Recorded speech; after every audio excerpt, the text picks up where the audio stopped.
যে সন্তান মুখ আগ্নি করে তখন ওই সন্তান ওই কলস হাঁড়িটা ভেঙে দেয়। তার অর্থ কি জানেন? যে হে পিতা, তোমার সঙ্গে এই যে এতদিন পিতা পুত্রের খেলা হয়েছে, হ্যাঁ, আজ থেকে সেই খেলাটা শেষ করে দিলাম। তোমাকে আমি আর ডাকবো না বাবা, তোমার সাথে আমি আর খেলবো না। আর পিছনের দিকে তাকাই না, না তাকিয়ে সরাসরি চলে আসতে হয়। আমার মহাপ্রভু বললেন, যদি কেউ মারা যায় তাতে কোনো দুঃখ নাই, এটা বিধান। পৃথিবীতে মানুষ আসবে আর যাবে, সব কিছু সহ্য করা যায়, কিন্তু ভক্ত যদি ভক্তকে ছেড়ে যায় তা সহ্য করা যায় না।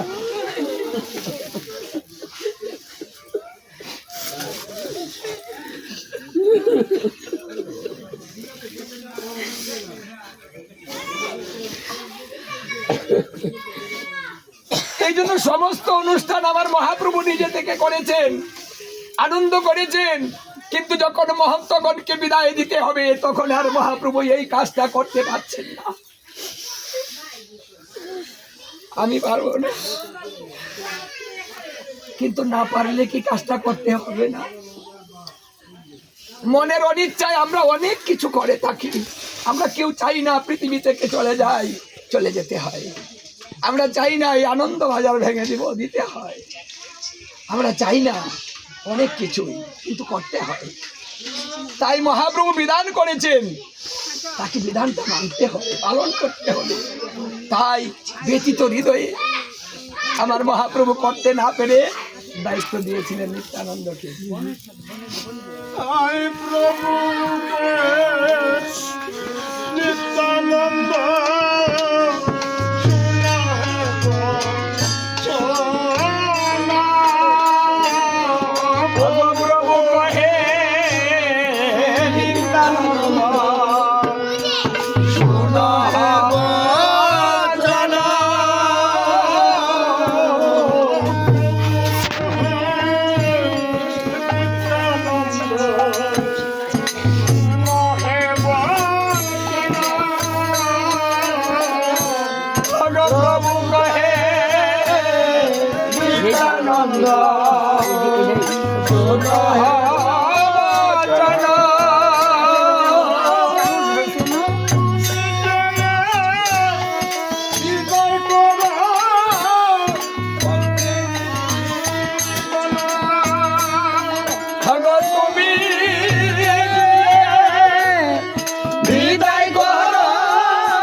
ধরে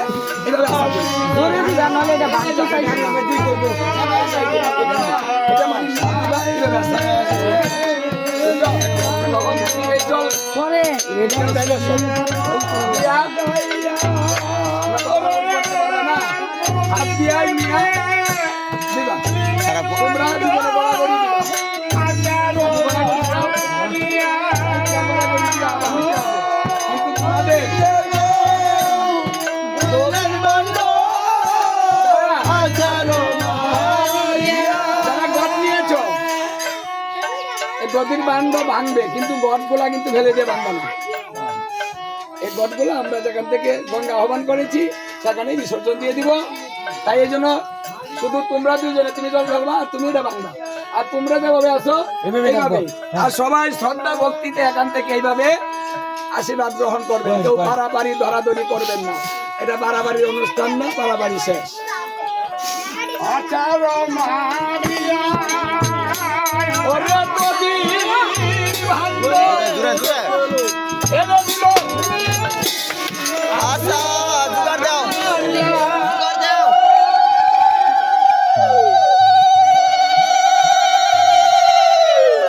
ওসে ওসে সবার দেখা যাচ্ছে